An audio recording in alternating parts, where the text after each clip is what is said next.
ये मैदान जंग बन जाता है रोजे के बाद ये इलाका।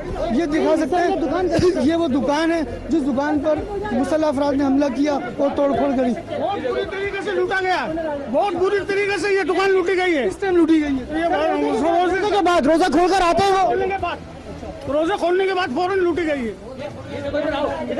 अच्छा भैया देख सकते हैं किस तरह। अच्छा आप मालिक हूँ मैं तोड़ के पैसे जमा करे 2-2.5 लाख का माल मैंने भरा इसमें, वो सारा एकदम से सफाया कर गए। अच्छा भैया सबसे बड़ा लम्हे फिक्रिया ये है कि 3 रोज से इस इलाके में कशीदगी है। पुलिस को यहाँ मौजूद होना चाहिए था। जो लोग हैं उनके हिफाजत करने के लिए यहाँ लम्हे फिक्र की बात यह है कि मुसल्लह अफराद असला बिरादर बिल्कुल बिला खौफ बेखबर होकर आबादी की जानिब रुक किया, और वो भी रोजे के उस वक्त जब हर मुसलमान रोजा खोलता है कि अचानक मुसल्लह अफराद आते हैं, यहाँ घरों में दाखिल होते हैं, दुकानों को तोड़फोड़ करते हैं और लूटते हैं। ये तो हम लेडीज ही थे, हमारे घर में रात को हमला करा इन्होंने, गाड़ियाँ तोड़ दी, 2 गाड़ियाँ तोड़ी, दरवाजे तोड़े और ऊपर हमला कर रहे हैं हमारे अंदर, औरतों के अंदर। रोजा भी हमें नहीं खोलने दिया उन्होंने। ये ऊपर से घर में आके जो है ऊपर से कमरे तोड़े हुए, हमारे दरवाजे तोड़े हुए, सारा कुछ तोड़ के गए वो। हमारे साथ क्या करिए हुकूमत, क्या करे हमारे साथ, गवर्नमेंट क्या ताउन करे हमारे साथ। हमारे बच्चे मर रहे हैं, हमारी बेटियां मर रही हैं, तो आप किस लिए हैं फिर?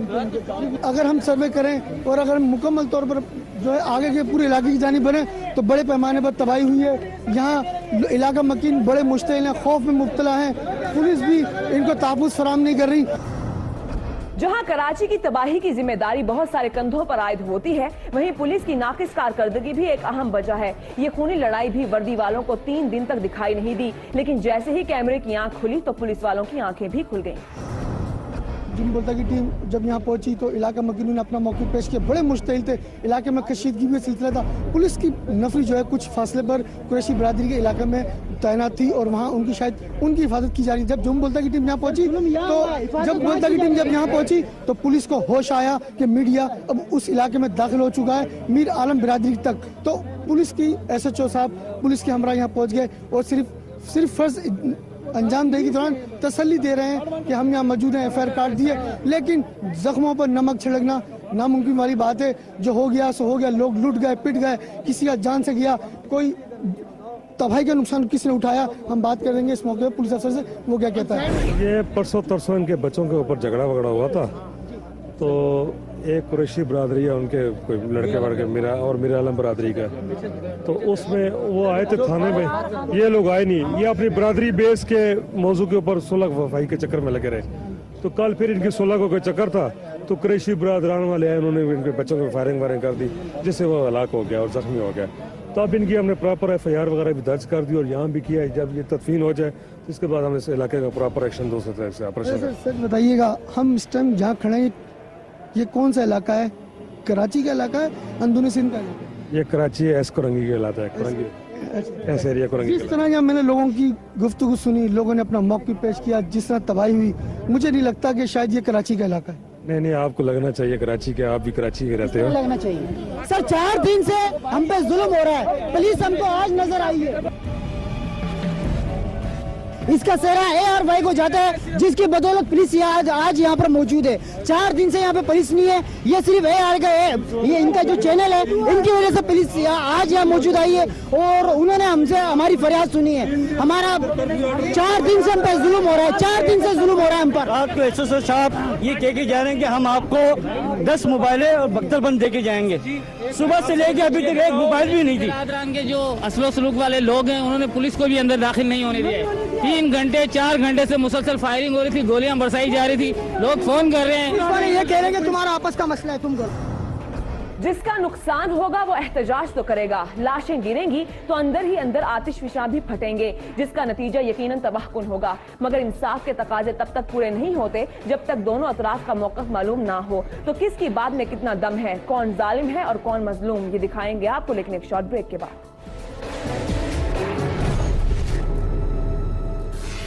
Welcome back. दूसरी पार्टी का मौक़िफ़ जानने से पहले गोलियों का निशाना बनने वाले समीर के घर चलते हैं और ये जानने की कोशिश करेंगे कि ये तूफान बफरा तो इसने क्या देखा।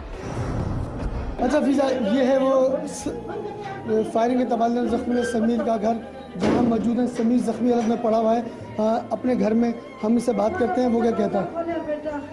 मेरा बच्चे को रोजा खोलते को इसने दे नमाज पढ़ के निकला है, वैसे मेरे बच्चे को गोली के मारे अठे कोने कुछ कोने न वो मेरा बेटा के लगी।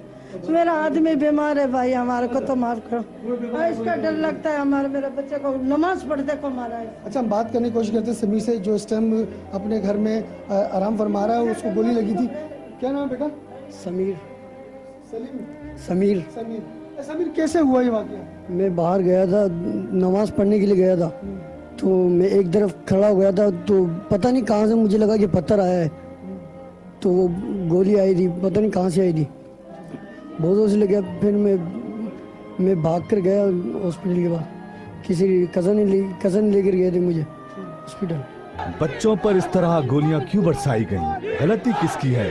आखिर मामूली सी बात इस इंतहा तक क्यों पहुंची? असल मसला है ये प्लास्टिक की ये जो छर्रे वहाँ से वो आपस में मजाक कर रहे थे। कुरैश बिरादरी के 5-7 लड़के आए वहाँ उनकी दुकान है उनकी उधर, तो बच्चों को बोला कि भाई ओ मिरासियों क्या कर रहे हो तुम? देखो उन्होंने जो कहा कि वो मिरासियों तुम क्या कर रहे हो, तो वो बच्चों ने बोला भाई तू तेरे लग गई क्या है, मुझे माफ कर दे। माफ करने की बजाय इस बच्चों को मारा, उसकी पिस्तौल तोड़ दी बच्चे की। वो बच्चा रोने लग गया, तो उसके घर वाले आए, उसके जो घर वाले भी इतने कोई खास नहीं, इतने बच्चे आए उनके हैं, तो उनको समझाया, बोले भाई तुम्हारा कोई नुकसान हुआ है, तुम्हारा कुछ हुआ है, तुमने बच्चे की पिस्तौल तोड़ दी है, ये क्या किया तुमने? तो उन्होंने उनसे झगड़ा शुरू किया, तो वो झगड़ा थोड़ा सा फैल गया। जब झगड़ा फैला तो उनको जाहिर है मारपीट तो होगी ना झगड़े के अंदर, तो जब झगड़े में मारपीट हुई तो वो लड़के भाग गए। जब भागने के बाद फिर दोबारा वो एक ग्रुप की शक्ल में बिल्कुल ग्रुप की शक्ल में हमला करने आए, फिर उनको मारा, फिर वो भाग गए।